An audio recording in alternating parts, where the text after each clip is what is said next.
तर विद्यार्थी मित्रांनो, रेल्वेमध्ये जी भरतीची जाहिरात निघालेली आहे आर-पी-एफ या पदांसाठी.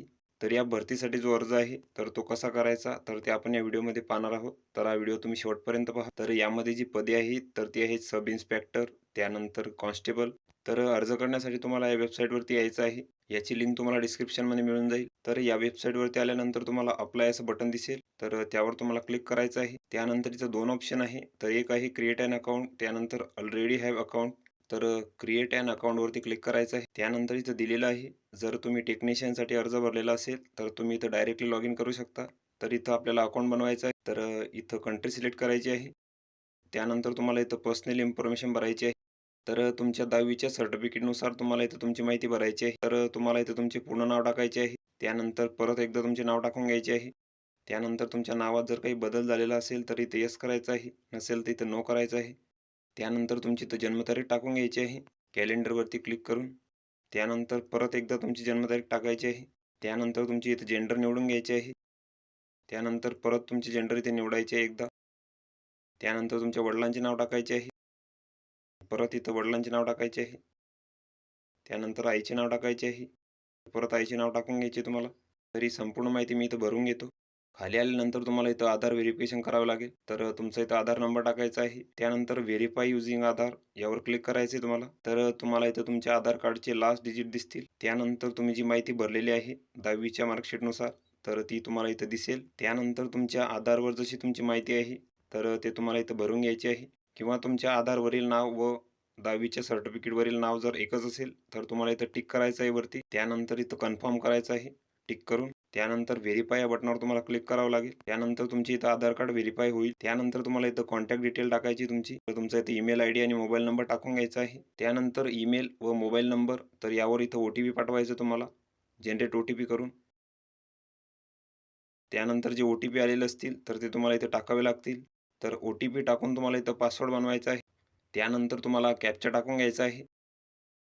कॅप्चा टाकल्यानंतर preview and create an account यावर तुम्हाला क्लिक करायचं आहे. त्यानंतर तुमची इथं संपूर्ण माहिती तुम्हाला इथं दिसेल. त्यानंतर तुमची माहिती जर बरोबर असेल, तर तुम्हाला इथं टिक करायचं आहे. त्यानंतर क्रिएट ॲन अकाउंटवरती क्लिक करायचं आहे. त्यानंतर ईमेल आयडी आणि पासवर्ड टाकून तुम्हाला इथं लॉग इन करायचं आहे. लॉग इन झाल्यानंतर इथं ऑप्शन दिसेल तुम्हाला ऑनलाईन ॲप्लिकेशन. तर यावर तुम्हाला क्लिक करायचं आहे. क्लिक केल्यानंतर तुम्हाला इथं 2 पदे दिसतील. तर आपण इथं कॉन्स्टेबलसाठी अप्लाय करणार आहे. त्यानंतर इथं टिक करून नेक्स्ट करायचं आहे.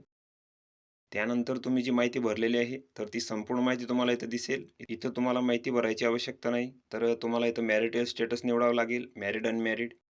त्यानंतर रिलिजन निवडावं लागेल तुम्हाला. त्यानंतर मदर टंग तुम्हाला इथे निवडावी लागेल. त्यानंतर तुम्ही ज्या भाषेतून एक्झाम देणार आहेत, तर ती भाषा इथं तुम्हाला निवडावी लागेल. त्यानंतर तुमच्या शरीरावरील काही खुणा किंवा व्रण किंवा तीळ असतील, तर तुम्हाला त्याची इथं माहिती द्यावी लागेल. तर ही माहिती मी इथं भरून घेतो. खाली आल्यानंतर तुम्हाला इथं कास्ट निवडावी लागेल. तर यामध्ये जर तुम्ही जनरल निवडलं, तर तुम्हाला इथं कोणतीही माहिती भरण्याची आवश्यकता नाही. पण जर तुम्ही इथं ओ-बी-सी निवडलं, तर तुम्हाला इथं नॉन क्रिमिनलची माहिती भरावी लागेल. त्यानंतर do you come under OBC non creamy layer, तर इथं येस करायचं आहे ओ-बी-सी उमेदवारांनी. त्यानंतर अंडरस्टँड अँड ॲग्री करायचं आहे. तर तुम्हाला इथं नॉन क्रिमिनलची माहिती द्यावी लागेल. सर्टिफिकेट नंबर टाकावा लागेल. त्यानंतर कुठून इश्यू झालेले आहे, तर त्याची इथं माहिती द्यावी लागेल. त्यानंतर इश्यू झाल्याची तारीख इथं टाकावी लागेल तुम्हाला. तर मी इथं ओपनसाठी फॉर्म भरत आहे, म्हणून मला इथं काहीच निवडण्याची आवश्यकता नाही. त्यानंतर तुम्हाला इथं संपूर्ण पत्ता भरावा लागेल. इथं राज्य निवडायचं आहे, त्यानंतर जिल्हा निवडायचा आहे, त्यानंतर तुमचा इथं संपूर्ण पत्ता भरायचा आहे. त्यानंतर गावाचे नाव व पिनकोड इथं टाकून घ्यायचं आहे. त्यानंतर प्रेझेंट ॲड्रेस आणि पर्मनंट ॲड्रेस एकच असेल, तर तुम्हाला इथं टिक करायचे आहे. त्यानंतर नेक्स्ट या बटनावर तुम्हाला क्लिक करायचं आहे. त्यानंतर तुम्ही जर एक सर्व्हिसमॅन असाल, तर इथं येस करायचं आहे. नसाल तर इथं नो करायचं आहे. त्यानंतर काही डिसेबिलिटी असेल, तर इथं येस करायचं आहे. नसेल तर नो करायचं आहे. त्यानंतर तुम्ही इथं ई-बी-सी सर्टिफिकेट होल्डर असाल, तर इथं येस करायचं आहे. नसाल तर इथं नो करायचं आहे.